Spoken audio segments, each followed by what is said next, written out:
Good morning आज हूँ 20 मे 2026 बुधवार तेज आसतु नजर पकेबा आज दिन टॉप 20 खबर गुड़िक गोटे सप्ताह मध्य द्वितीय थर बढ़िला पेट्रोल और डीजेल दर अमेरिका ईरान युद्ध जो आंतर्जातिक बजार में अशोधित तैल दर आकाश छुआ होता बेले यार सीधा सड़क प्रभाव एवं साधारण लोकों पकेट उपरे बढ़ी तेज गतकाली सकाळु देश में पुणी थे पेट्रोल और डीजेल दर वृद्धि घटी सेपरी गत शुक्रवार दिन तेल दर प्राय 3 टंका बढ़िबा परे चलित सप्ताह मध्य द्वितीय बड़ वृद्धि सेपटे तैल कंपनी गुड़िकर सूचना अनुसार देशर प्रमुख सहर गुड़िकर पेट्रोल और डीजेल मूल्य रे प्राय 90 पैसा पर्यंत वृद्धि करा जायछि। तबे मुंबई रे पेट्रोल मूल्य 91 पैसा वृद्धि हेबा सह 107 टंका एवं डीजेल 94 पैसा बढ़ी 94 टंका होईछि। सेपरि राजधानी दिल्ली रे पेट्रोल लिटर पिछा 27 पैसा बढ़ी 98 टंका रे पहुंची एवं डीजेल 91 पैसा महंगा होई 91 टंका रे पहुंची। अन्य गोटे आंतर्जातिक बजार रे तेल दर बैरेल पिछा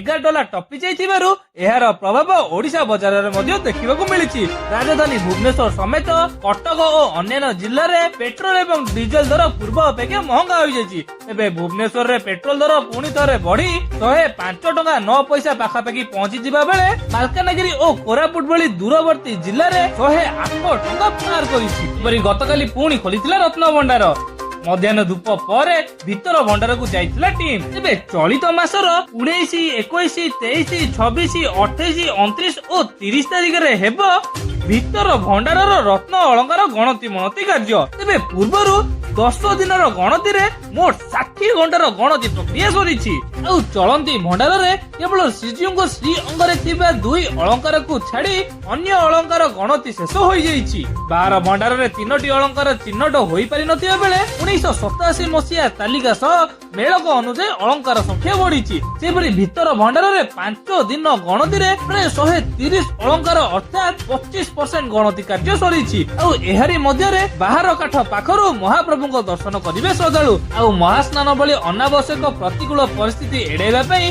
दिन तमाम भीतर काठ दर्शन बंद पई श्रीमंदिर प्रशासन निष्पत्ति नेइछि। परि प्रबल ग्रीष्म तापरे जळुछि सारा ओडिशा। पश्चिमरु आरंभ करी उपकूल पर्यंत सबुठी असह्य ताती सह कलबल करुछि गुळुगुळी। तेबे प्रचंड ग्रीष्म प्रकोप आसंता 15 दिन पर्यंत छटपट करिवो सारा ओडिशा को। तेबे पश्चिमरु उपकूल पर्यंत एवं आभ्यंतरीण ओडिशार सबु अंचल धू धू खरा और झांझी माडरे जळिबो। आसंता 15 दिन अर्थात 23 तारिख पर्यंत 14 जिला यथा बालेश्वर, भद्रक, जाजपुर, केन्द्रापड़ा, कटक, जगतसिंहपुर, खोर्धा, पुरी, नयागढ़, अनुगुल, बौद्ध, सुंदरगढ़, गंजाम और गजपति जिला को प्रबल गरम और गुड़गुड़ी नहीं येलो वार्निंग जारी करा जायछि। अपरपक्षे आगामी 6 दिन पर्यंत राज्य में काल बैसाखीर प्रभाव रहिबो बोली मध्ये सूचना दिया जायछि। बीएमसी पक्षरु राजमहल छकरे खोलिला आउ एक 3R reduce recycle and reuse केंद्र। आउ एही नूतन केंद्र को मिसाई भुवनेश्वर समुदाय 6 गोटी 3R केंद्र खोला जायछि। प्रतिटी जोन ने 2टी लेखाएं 3R केंद्र रहिछि। आउ एही केंद्र गुडी को जिनिस परिवहन करिवा पई प्रतिटी जोन को गोटिए लेखाएं गाड़ी बीएमसी जोगाई देछि। एही केंद्र रे पुनः उपयोगी जिनिस यथा खेलना, लुगापटा, पैंट शर्ट, बही, चप्पल, furniture, TV, fan, stainless steel बासन कुसन सह घरे जहाँ पुनः व्यवहार करिपारिबे से सबु जिनिस एही सबु केंद्र रे संग्रह करा जाउछि। थिले दियो आउ नथिले नियो एही नारा देथिबा बीएमसी रो एही 3R केंद्र लोक माने सेमानक व्यवहार होउनथिबा जिनिस आनी देउछन्ती। फଳରେ सेही सबु जिनिस रो विभिन्न पद्धति रे पुनः चक्रण करी ताकू पुनः व्यवहार उपयोगी करा जाउछि। जे माने एही सबु जिनिस को पुनः व्यवहार करूनंती सेमानकु एही 3R केंद्र रे देबा पई बीएमसी पक्षरु अनुरोध करा जायछि। जदि आपनक घरे कोनोसी पुनः उपयोगी जिनिस व्यवहृत हेउ नै सेगुडु एही 3R केंद्र रे देबा पई बीएमसी पक्षरु अनुरोध करा जायछि। परवर्ती खबर बरहमपुर बीच रास्ता रे जणे युवक एवं महिला को सर्वसम्मुख रे अति निर्मम भावे पिटी मरणात्मक आक्रमण करा जिबा घटना रे बीजेडी सुप्रीमो मुख्यमंत्री को टार्गेट करिसंती।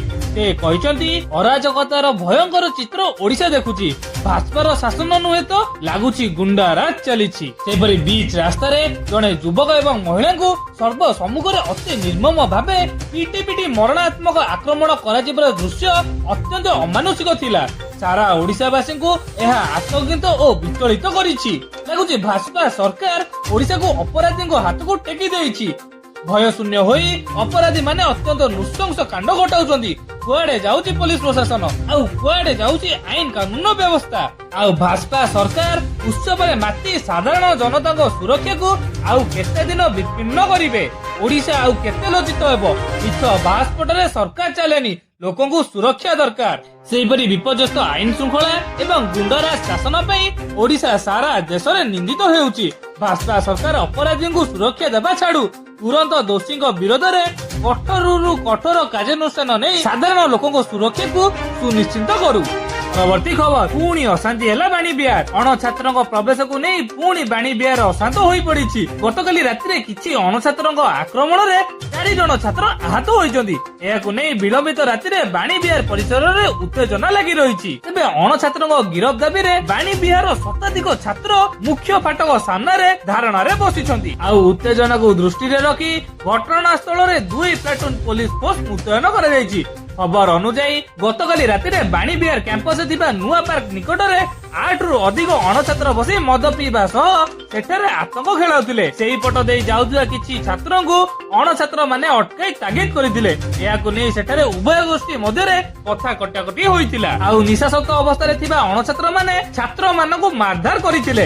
ଅଣଛାତ୍ରଙ୍କ କବଳରୁ ଖସି ଯାଇ ଛାତ୍ରମାନେ ହଷ୍ଟେଲରେ ସହପାଠୀଙ୍କୁ ଘଟଣା ବିଷୟରେ କହିଥିଲେ। କ୍ୟାମ୍ପସରେ ଅଣଛାତ୍ର ପ୍ରବେଶକୁ ନେଇ ଘଟଣା ପ୍ରକଟ ହେବା ପରେ ହଷ୍ଟେଲର ଶତାଧିକ ଛାତ୍ର ଏକଜୁଟ ହୋଇଯାଇଥିଲେ। ଏହାପରେ ଶହୀଦନଗର ଥାନା ପୋଲିସ ଏବଂ ବରିଷ୍ଠ ଅଧିକାରୀ ମାନେ ଘଟଣାସ୍ଥଳରେ ପହଞ୍ଚି ଛାତ୍ରଙ୍କୁ ବୁଝାସୁଝା କରିଥିଲେ। ହେଲେ ବିଳମ୍ବିତ ରାତି ପର୍ଯ୍ୟନ୍ତ ଛାତ୍ରମାନେ ଅଣଛାତ୍ରଙ୍କ ଗିରଫ ଦାବି ନେଇ ଅଡେଇ ବସିଥିଲେ। ତେବେ ରାତିରେ ପୋଲିସ କୌଣସି ଅଣଛାତ୍ରକୁ ଗିରଫ ନ କରିଥିବା ଜଣାପଡିଛି। ଗଣ୍ଡଗୋଳକାରୀ ଅଣଛାତ୍ରମାନେ ନିର୍ଦ୍ଦିଷ୍ଟ ଏକ ରାଜନୈତିକ ଦଳର ବୋଲି ଆକ୍ରମଣର ଶିକାର ହୋଇଥିବା ଛାତ୍ରମାନେ ଅଭିଯୋଗ କରିଛନ୍ତି। ଏହିପରି ହୋମ ଗ୍ରାଉଣ୍ଡ ଚେପକ ଷ୍ଟାଡିୟମରେ ଆଇପିଏଲ 2026 ସିଜନର ଶେଷ ମ୍ୟାଚ ଖେଳିଥିଲେ ସିଏସକେ। ଧୋନି ଖେଳିବେ ବୋଲି ଚେନ୍ନାଇ ସୁପର କିଙ୍ଗସର ଫ୍ୟାନ୍ସ ମାନେ ଚାତକ ପରି ଚାହିଁ ରହିଥିଲେ, କିନ୍ତୁ ସେପରି ହେଲା ନାହିଁ। ମ୍ୟାଚ ଶେଷ ପରେ ଗ୍ରାଉଣ୍ଡକୁ ଆସିଥିଲେ ଏମଏସ୍ ଧୋନି। ଆଉ ସେହି ସମୟରେ ଭାବପ୍ରବଣ ହୋଇଯାଇଥିଲେ ଧୋନି। ପ୍ରଶଂସକ ଏବଂ କ୍ରୀଡା ବିଶେଷଜ୍ଞ ମାନେ ଆଶା କରିଥିଲେ ଯେ ଧୋନି ଏହି ମ୍ୟାଚରେ ଫେରିବେ ବୋଲି, ହେଲେ ତାଙ୍କ ଫିଟନେସ ଚିନ୍ତା ଯୋଗୁଁ ତାଙ୍କୁ ପୁଣି ଥରେ ଦଳରୁ ବିରତ ରଖାଯାଇଥିଲା।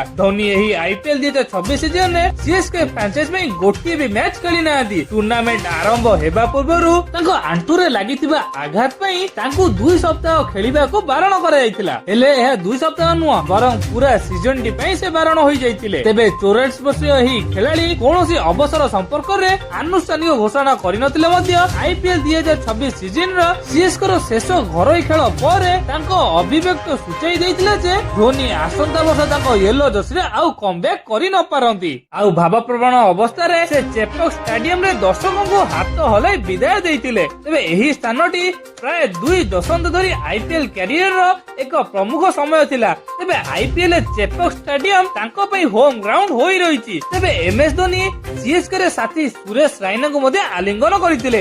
ଏହି ସମୟରେ ସେ ଭାବପ୍ରବଣ ହୋଇଯାଇଥିଲେ। ଟ୍ରମ୍ପ କଲେ ବଡ ଘୋଷଣା, ଇରାନ ଉପରେ ହେବାକୁ ଥିବା ବଡ ଆକ୍ରମଣକୁ ସ୍ଥଗିତ କରାଯାଇଛି। ଗଲ୍ଫ ଦେଶ ଗୁଡିକର ଅନୁରୋଧ କ୍ରମେ ଟଳିଲା ଇରାନ ଉପରେ ଆମେରିକା ସେନାର ଆକ୍ରମଣ। ଶେଷ ମୁହୂର୍ତ୍ତରେ ରଣନୀତି ବଦଳାଇଲେ ଆମେରିକା ରାଷ୍ଟ୍ରପତି ଡୋନାଲ୍ଡ ଟ୍ରମ୍ପ। ତେବେ ଆଜି ଇରାନ ଉପରେ ହେବାକୁ ଥିବା ବଡ ଧରଣର ସାମରିକ ଆକ୍ରମଣ ଯୋଜନାକୁ ଆମେରିକା ରାଷ୍ଟ୍ରପତି ଶେଷ ମୁହୂର୍ତ୍ତରେ ସ୍ଥଗିତ କରିଛନ୍ତି। କାହିଁକି ନା ପ୍ରମୁଖ ଗଲ୍ଫ ଦେଶ ଗୁଡିକର ଅନୁରୋଧ କ୍ରମେ ସେ ଏହି ଆକ୍ରମଣକୁ ବାତିଲ କରିଥିବା କହିଛନ୍ତି। ତେବେ କାତାର, ସାଉଦି ଆରବ ଏବଂ ୟୁଏର ରାଷ୍ଟ୍ରପତିଙ୍କ ସମେତ ଅନ୍ୟ କେତେକ ପ୍ରମୁଖ ନେତା ତାଙ୍କୁ ଏହି ଆକ୍ରମଣ ପାଇଁ କିଛି ସମୟ ଅପେକ୍ଷା କରିବାକୁ ଅନୁରୋଧ କରିଥିଲେ। ଗଲ୍ଫ ନେତାମାନଙ୍କ ବିଶ୍ୱାସ ଯେ ବର୍ତ୍ତମାନ ଚାଲିଥିବା ଗୁରୁତ୍ୱପୂର୍ଣ୍ଣ ଆଲୋଚନା ମାଧ୍ୟମରେ ଏକ ବଡ ଚୁକ୍ତିନାମା ସ୍ୱାକ୍ଷରିତ ହୋଇପାରିବ, ଯାହା ଆମେରିକା ଏବଂ ସମଗ୍ର ଅଞ୍ଚଳ ପାଇଁ ଗ୍ରହଣୀୟ ହେବ। ଆଉ ଏଥିପାଇଁ ଆକ୍ରମଣ ନ କରିବାକୁ କୁହାଯାଇଛି। କିନ୍ତୁ ଯଦି କୌଣସି ସନ୍ତୋଷଜନକ ଚୁକ୍ତି ନ ହୁଏ ତେବେ ତୁରନ୍ତ ପୂର୍ଣ୍ଣ ଏବଂ ଗୃହସ୍ତରୀୟ ଆକ୍ରମଣ ପାଇଁ ପ୍ରସ୍ତୁତ ରହିବାକୁ ସେ ସୈନ୍ୟକୁ ସତର୍କ କରାଇଛନ୍ତି। ସେଭଳି ଟ୍ରମ୍ପ ପରେ କହିଛନ୍ତି ଯେ ଆମେରିକା ଏକ ବଡ ଆକ୍ରମଣ ପାଇଁ ସମ୍ପୂର୍ଣ୍ଣ ପ୍ରସ୍ତୁତ ଥିଲା, କିମ୍ବା ଆଶା କରିବେ ବୋଧ ହୁଏ ସବୁଦିନ ପାଇଁ ଟାଳି ଦିଆଯାଇଛି। 2026 ଆରମ୍ଭରୁ ଆମେରିକା, ଇସ୍ରାଏଲ, ଇରାନ ମଧ୍ୟରେ ଉତ୍ତେଜନା ଚରମ ସୀମାରେ ପହଞ୍ଚିଛି। ଆମେରିକା ପୂର୍ବରୁ ଇରାନ ଉପରେ ଆକ୍ରମଣ କରିଥିବା ବେଳେ ଇରାନ ମଧ୍ୟ ଗଲ୍ଫ ଅଞ୍ଚଳରେ ଥିବା ଆମେରିକା ସହଯୋଗୀ ଦେଶଗୁଡିକ ଉପରେ ଡ୍ରୋନ୍ ଆକ୍ରମଣ କରିଛି। ଆଉ ଏହି କାରଣରୁ ମଧ୍ୟପ୍ରାଚ୍ୟର ଗଲ୍ଫ ଦେଶଗୁଡିକ ମଝିରେ ବସି ରହିଛନ୍ତି।